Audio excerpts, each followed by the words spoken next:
So ఇప్పుడే మనం చూసుకుంటే మరొక బ్రేకింగ్ న్యూస్ అనమాట. 300కి ఇంటర్నెట్, కేబుల్ టీవీ, ఈ ఎడ్యుకేషన్ మొత్తం అన్నీ కూడా కేవలం 300కి అయితే ఇవ్వబోతున్నారు తెలంగాణలోని. సో దీనికి సంబంధించి కీలక ప్రాజెక్ట్ని అయితే తీసుకొచ్చారనమాట. తెలంగాణ ముఖ్యమంత్రి రేవంత్ రెడ్డి గారు, ఉప ముఖ్యమంత్రి బట్టి విక్రమార్క గారు కూడా సో ఇక్కడ కేంద్ర మంత్రి గారితో భేటీ అయితే అవడం జరిగింది. టీ ఫైబర్ ప్రాజెక్టును భారత్ నెట్ ఫేజ్ 3 పథకంలో చేర్చాలని అయితే వారు కోరారు. అనంతరం మీడియాతో మాట్లాడుతూ గ్రామాలు, మండలాలకు నెట్వర్క్ కల్పించడమే టీ ఫైబర్ లక్ష్యమన్నారు. 65,000 ప్రభుత్వ సంస్థలకు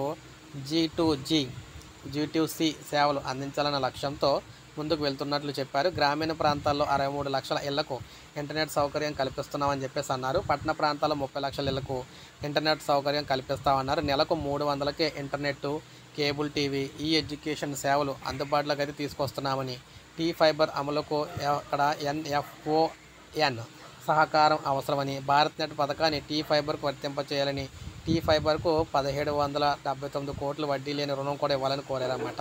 ఈ విధంగా తొందరలోనే తెలంగాణలో 300కే అన్ని సేవలు, ఇంటర్నెట్, కేబుల్ టీవీ, మిగిలిన ఎడ్యుకేషన్కి సంబంధించి అన్నీ కూడా అయితే రాబోతున్నాయి. సో ఇది మనకి అప్డేట్. ఒక లైక్ చేయండి, సబ్స్క్రైబ్ చేసుకోవాలి, మన ఛానల్ సబ్స్క్రైబ్ చేసుకోండి.